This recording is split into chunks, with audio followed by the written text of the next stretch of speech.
And as a role as a psychologist, via your platform is to, the way I see it is to provide treatment as well as guidance to, for your clients to independently in the future to manage that, or would I say relinquishment of that altogether? Would that even be possible? Yeah. Like, can that be stopped? Resolution. Yeah. I haven't done a lot of work in the area of intergenerational trauma. I'll say that from the outset. I have done and continue to do a lot of work in the area of trauma. Yeah. Present day trauma. So something post-traumatic stress disorder. Yeah. Something happens acute. Can be a one-off episode. Yeah. It can also be, a sustained period of trauma. Yeah. Childhood abuse. Yeah. So do a lot of work in that area. And the sort of work, what we're looking to achieve there is help to quite often bring up emotions that have been pushed down, avoided, buried, but for whatever reason start to reappear,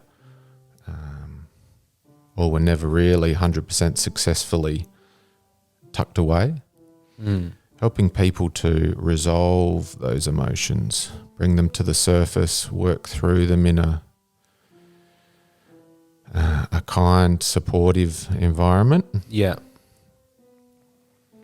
So that those emotions sort of, I sometimes picture it like steam, bringing it to the surface, and some of the emotions are being resolved. Yeah. And people are no longer carrying them around with them.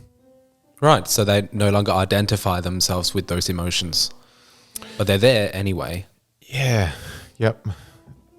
The sort of emotions we're talking about with trauma are the core ones are things like intrusive thoughts or intrusive feelings in the body. People don't want to remember things where they've nearly died or seen other people die. They're doing their best to stop remembering and stop picturing them. But these thoughts, these images, these pictures come into their mind various times during the day, sometimes in response to a reminder or a trigger. Or anything like a noise, any trigger. Yeah. But not even always, Sometimes they just appear. Sometimes the triggers can be really hard to identify. Yeah, and when they happen, it's very real. It's you. It's real. It's real. You would think that that's even there's a sense of normality to it. I think it's real. That's the defining factor. That's why things like post-traumatic stress impact people's lives so much, because it originates from something in the past. Yeah. But the experience in the present is the same. Yeah. Like the intensity. It is, yeah. Of that, or the resistance. Experiencing, yeah. The fear, the terror. Yeah. From 10 years ago in the here and now. And even, I'd say it has nothing to do with what's going on now. Somebody could live life, a very good life, but it's that shadow of feelings. Would you say it's originated from the nervous system, or something that's even, if I want to be a little bit more spiritual about it, it's something that's already in their soul. It's like a print. That's always what I have imagined about emotions, those reoccurring ones, because I have had, not so much very, not very intense, undesirable things happen in my life, but I've had a very chronic period of time that things are just not good. And when the thoughts come in, even now, I feel that it's I would identify things that's going on in my life now as not good, or I could all of a sudden think people are deceiving, people are not very honest, and I would always see myself as a victim of whatever the situation is, even the situation is good, or I would highly panic about something good that's about to get interrupted. Yeah. That makes sense to me. I like the words that you use. They're not, this idea of an imprint, or, to describe the lasting impact of things from the past. I think they're good. I think they're good and helpful ways, to explain it and to get it across. I agree 100%. And what you're touching on there is perhaps a period where there's a prolonged period of stress or depression or anxiety. Or things that's outside of my control. Uncertainty.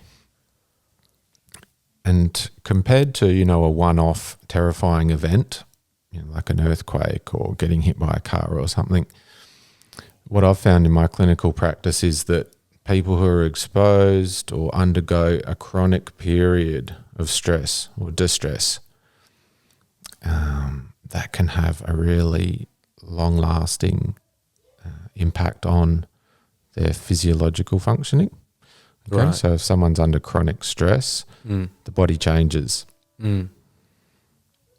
Cortisol, the hormone cortisol increases. Yeah. People remain in this fight-flight response.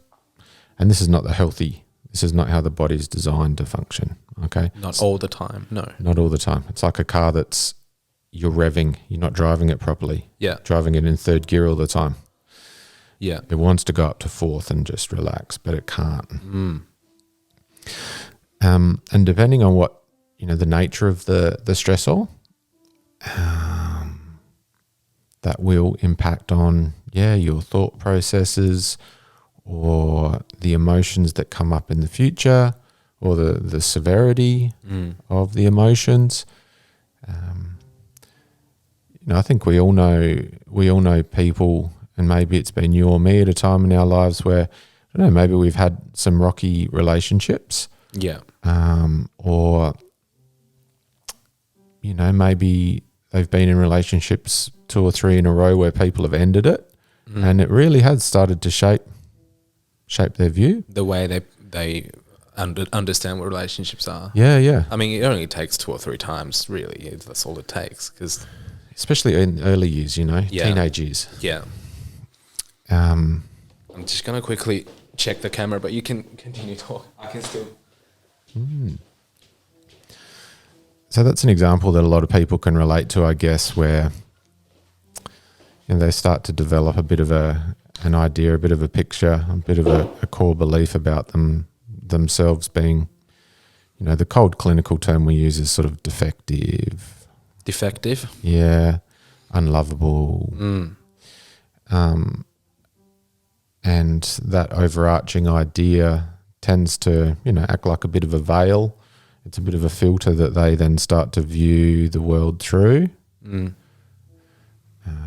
which of course isn't true. No. And so we need to help people first identify that that's something that they're looking through, that's affecting their perception, influencing their day-to-day, and in many ways, probably impacting on their relationships, leading to further conflict, and leading to the end of relationships in the present. So, that's an example what everyone can relate to, I think, either personally or through someone that they know.